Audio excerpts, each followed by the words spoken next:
Hi, it's Bernadette Joy, and as you may or may not know, I recently closed my first business, Dressed. And while it was a great decision for me and I'm so excited for the future, I did not realize all of the things that I would learn in the past couple of weeks about closing a business, about making that transition, and about all of the people that I've met during that time period. And so I thought it would be great to share my experience and share these stories with you in this next season called Undressed, where we meet some of my favorite people that I've met through my journey at my first business and share some tips and tools and resources on starting a business, closing a business, and all the things that happen in between. So stay tuned and see you soon.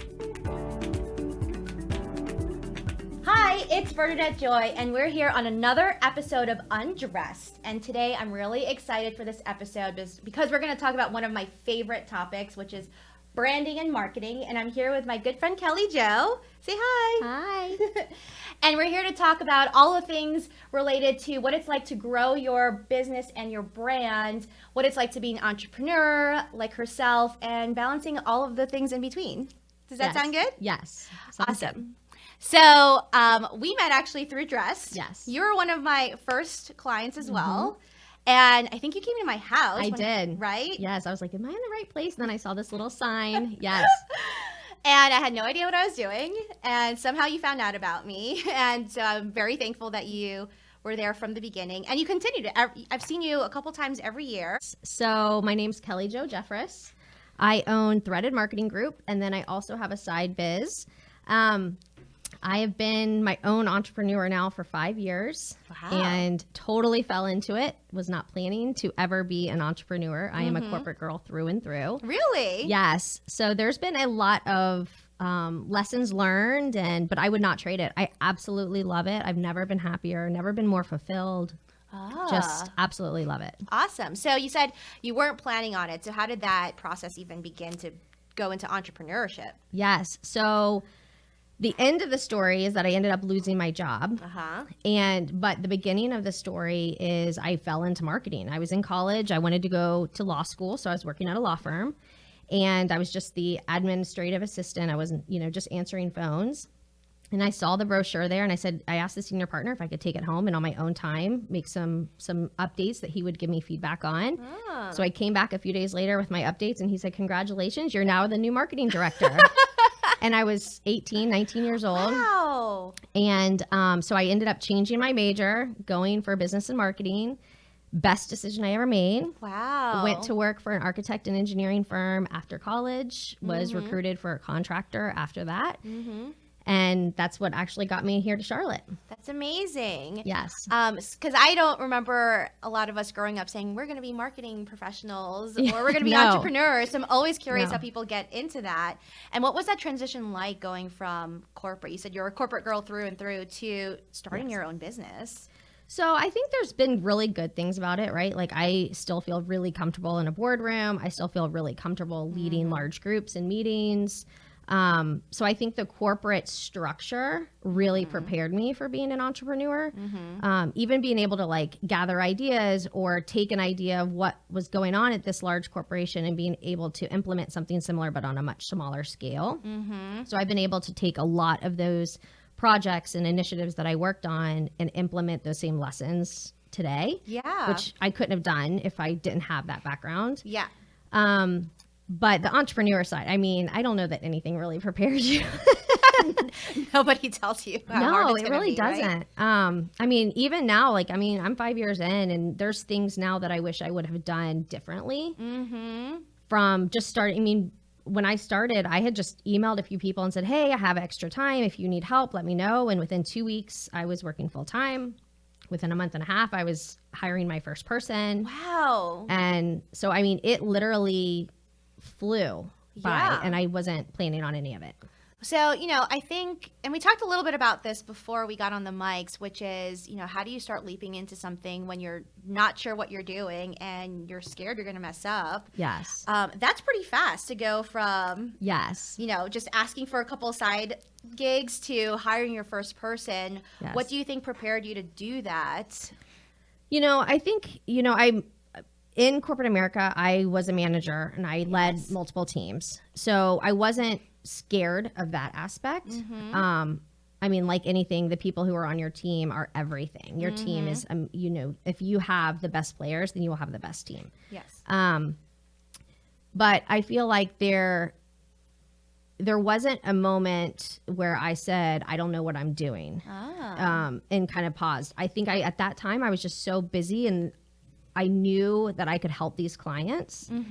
And so it wasn't even a second thought. It was like, okay, I've got to get help. You know, I was working 20 out of 24 hours a day, and I've got 2 small kids. Yeah. And I had this other business on the side that I was running. So I didn't really have a choice. I just was like, I got to keep going. Yeah. So I reached out to someone I trusted and that I had worked with previously. So there wasn't a learning curve. And she was able to jump right in and help me really build for my first 2.5 years. And as we continued to add team members, I mean, I couldn't have done it without her in the beginning. Yeah. So, you know, I think that's really interesting that you're saying that, because I meet a lot of solo entrepreneurs who have a really hard time with that, and who actually say the opposite thing, right? That they're like, I can't find someone to train, or I can't, you know, trust this work with someone else. And I like the way that you framed it, where it was like, you know, I need to serve my clients, and I'm not going to be able to do that by myself. You know, I think that's a challenge that I felt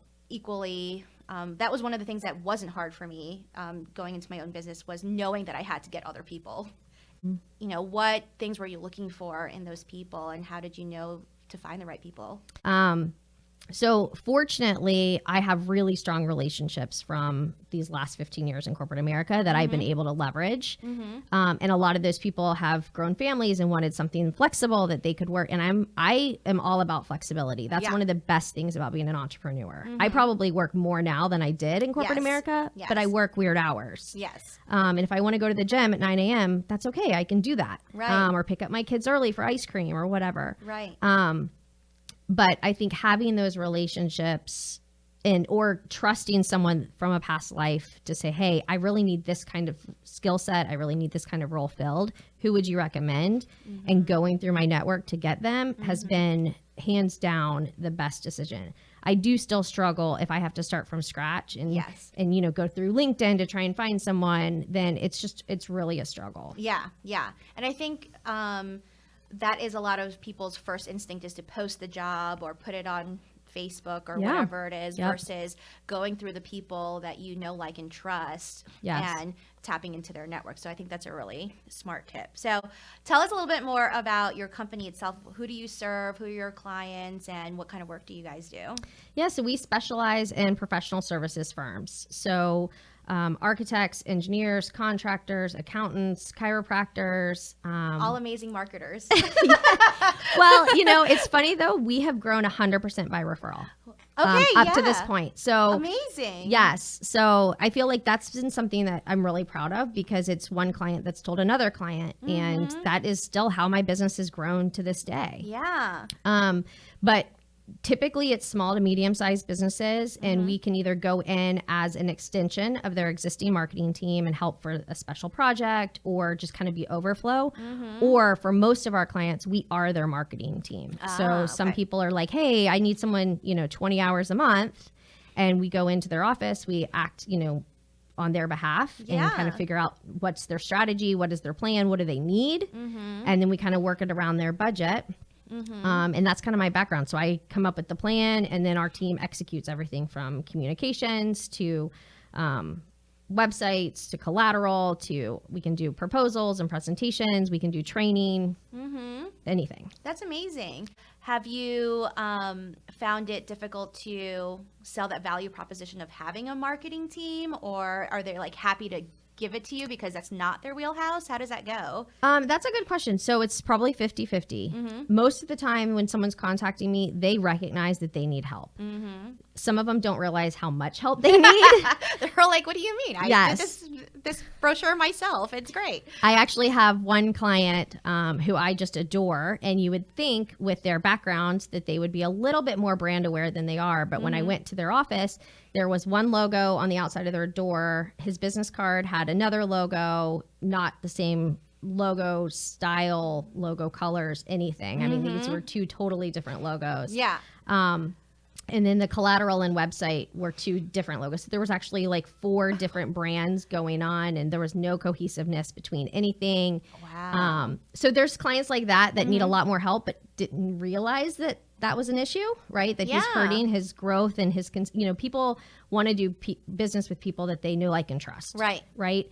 And if you are offering a consistent service, then they want to know what to expect from you. And if you can't even figure out your brand or can't figure out what you look like or what you stand for, then people aren't going to know what to expect on the quality side either. Yes. So there's those clients, but then there's those clients that come in and say, hey, I need help with XYZ. Here's where we started. Here's where I'd like to be. Can you help us? And then there's those clients who are like, I have no idea what I need. How can you help me? And that's where we kind of start and say, okay, let's talk about your goals for your business. Is it growth? Is it new clients? Is it going deeper with the clients you already have? Do you want to expand into other geographies? Like, what does that look like for your business? And then let's back into the plan. And what I love about what you're saying is that a lot of people think about marketing kind of after the fact versus it being really part of the integral process of building your business. Yes. And I've noticed even for myself with both Dress and my current business is really thinking about what are those goals, because that dictates everything else to follow and what your kind of public image is going to be. And so I think that's really important. Not a lot of people think about that, because if you're an architect, you're thinking about building the nicest buildings or whatever it is. Or if you're a chiropractor, you're, trying to remember all of the technical aspects. But a lot of people forgo, all right, you still need to get clients in the door, and you're going to do that through effective branding. Yeah, and I think it's listening to your clients like any business, right? If somebody comes to me and says, hey, I have a small marketing budget, I'm not going to come back to them with a Rolls Royce worth of plan. Which has happened to me. Oh, it happens. I mean, it happens all the time, right? Or vice versa, right? I think you really have to customize and try to figure out what is that. Now, there may be overlapping initiatives or, social media, right? Then the natural question is what platforms, how often, what's the messaging? You want to think about your brand bubbles and like have 6 to 10 kind of fundamental messages that you want people to know about you. And that's what it should all be centered around. So what are those, and identifying those? And, but I think, as businesses grow, marketing is an overhead cost. Yes. So it's one of the very first things that one of the first things to go, but it's also one of the hardest things to put that money up front. Yes. And so that's, especially with our smaller clients, that's a huge challenge. Fiscally, they just aren't in a position to say, hey, here's some money, help me grow. Right. When ROI in marketing is so hard to really make sure that you're registering it and like seeing what you're getting on that return. Yeah. What are some ways that you can think about getting a higher ROI on your marketing efforts? That's a hard one. Yeah. Or recognizing whether you're not getting ROI. I think you have to kind of set really basic goals to start. Yeah. Right. So if you're looking at how many clients are you at, if you're looking at a client base, how many clients, what's your goal, right? How many clients do you want to add? Or if you're trying to go deeper with certain clients, like looking, okay, I'm doing X amount of money with these clients. I want to make that X amount of money and try and see how big that pie is that you can get more of. Or are there close audiences that you can kind of pivot and say, okay, well, I'm doing work for XYZ client and this client's really similar. I can help them, right? Which in the AEC world is really easy. So architects, engineers, contractors, that design world really overlaps. And if you can do business for one, it's just really quick fundamentals and some language differences for each one of them. But it's once you understand the market, then you can kind of transition between them really quickly and easily. Yeah. Try and pick, website visitors, looking at your Google Analytics. Yes. Like how many new people are looking at your website? What pages are they looking at? Are you adding value on those pages? Or are they pages you haven't touched for a really long time? How much engagement are you getting on social media?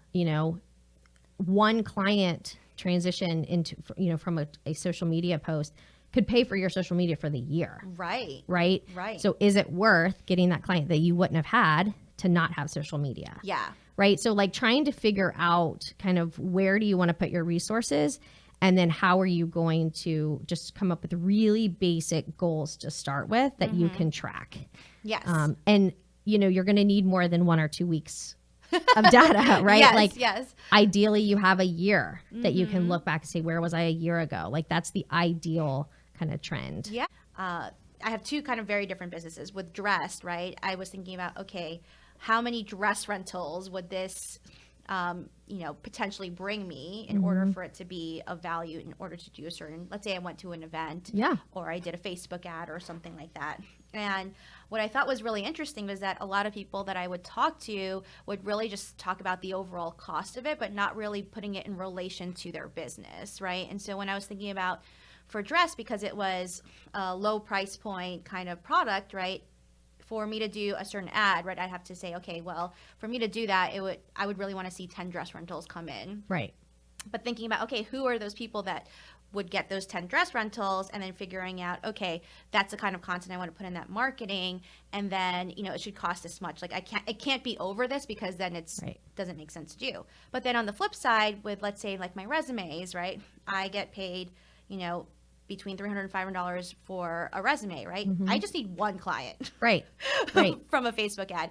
And so sometimes when I hear people say like, oh, I don't want to spend money on, ads or marketing and stuff, and they're doing businesses like architects or legal services is another one that I hear. And I'm like, literally one client would be enough to pay for this all ad of that.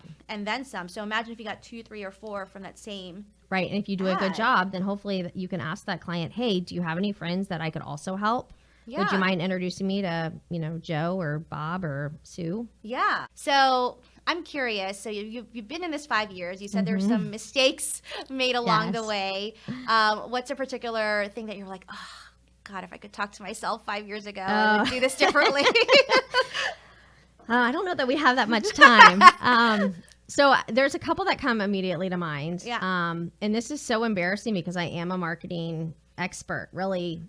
But when I first started and I had reached out to those people to see if they needed help, when they said, yes, I do need help, I just came up with a business name for my bank account only. It was never supposed to be public. I was never going to build a brand around it. I was never going to make business cards. I was never going to introduce and kind of be this figurehead for this company.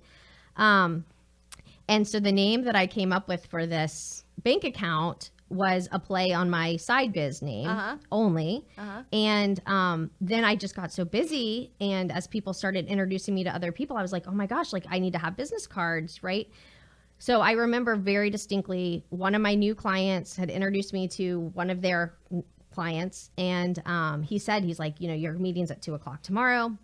Make sure you bring some collateral and business cards for him to look at. And I was like, oh my gosh, like I have nothing. So I came up with the logo, all the brand guidelines, and everything. I did my business cards literally in a night, got them overnight printed, which is not, I would never, ever, ever recommend this to anyone, ever.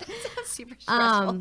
It was horrible. I mean, from my marketing, like I was so embarrassed, but I needed something, and something was better than nothing. Absolutely. And I was like, okay, this will just be a priority, and really, people were buying me at that time. They were buying my expertise. So it really didn't matter what was on that business card, but still it's not the face forward that I want to put out there, the first impression.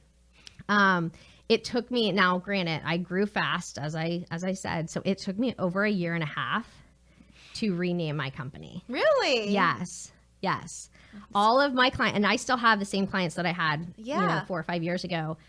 They're all still my clients. Yeah. I had to do a whole rebrand, a whole new name. Now I'm really proud of the name and the brand that we've built, which is Threaded Marketing Group. Yeah. And threading everything together. Like there's just so much there. But when I still look back, I'm like, oh my gosh, what was I thinking? So that's probably the big one. Yeah. And then I think the other thing is, and you and I talked about this before we went on live, is I really wish I could go back and I would have set up my business legally with an expert. Like I wish I would have actually sat down with an attorney and said, okay, do I need to be an S Corp? Do I need to be an LLC? Because even now, every year it comes up multiple times a year, and I end up spending hours trying to like figure something out or do something, or it's time wasted now that I should have spent on the front end and just invested early. And I just didn't see the vision at that point. So that was a big lessons learned as well. Yeah. Those foundational things at the beginning can cost you so much later on. I'm going through that process right now too, because I named my first business Dressed, which was the business before, but I'm pivoting into this other business, and I had to go through this whole process of changing it because Dress does not apply to what I'm doing going forward. And I was like, you know what? It would have been really great to be like a little bit more thoughtful about what my long-term vision was for that. Absolutely. But I remember working for a pretty great entrepreneur here in Charlotte. And I remember getting my first paycheck because I worked at his retail store, and it said Bernie LLC or something like that. And I was like, that's weird. I'm Bernadette. Like, why is it called His name is not anything related to that. And he was like, oh, that's the name of my dog. And his whole LLC is named around his dog. But like, he was just like, same thing as you. He was just like, I just had to come up with something really quick. And that was the first thing that came to mind, which you probably are hard on yourself because you're a marketing person. But I think the lesson learned in that is that a lot of people overthink sometimes these things versus doing the job and getting the job done. And I know so many people who are like, oh, I have a great business idea. Let me spend like 2 years on a logo or, however long to build a website versus just getting in there, doing what you can in that time and building on it later, right? Your own marketing. Yes. Right? Okay, let's talk about this. Yes. Because this is such a challenge. So focusing, like to your point, focusing on what you just need to do to bring money in the door and what your business is, right? Like that's the whole reason we're in business, is to provide for our families financially, right? Yes. So, or to make an impact or to help somebody or, so even being a marketing firm, like there are so many things. If I looked at my own social media, I'm not thrilled with my social media from a company standpoint because I'm always so focused on my clients. And so I don't necessarily have the extra time.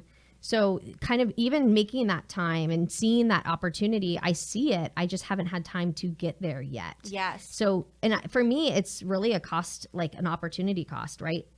I either take time away from my paying clients. Yes. To do my own marketing, which the reason you're doing marketing is to get paying clients. So it's kind of like, and it costs 7 times more to get a new client than to keep an existing one. So, making sure that your current client base is really happy and pouring into that is in my mind, is way more important than, your marketing. At the same time, you still have to keep something there. Yes, it's a balance for sure.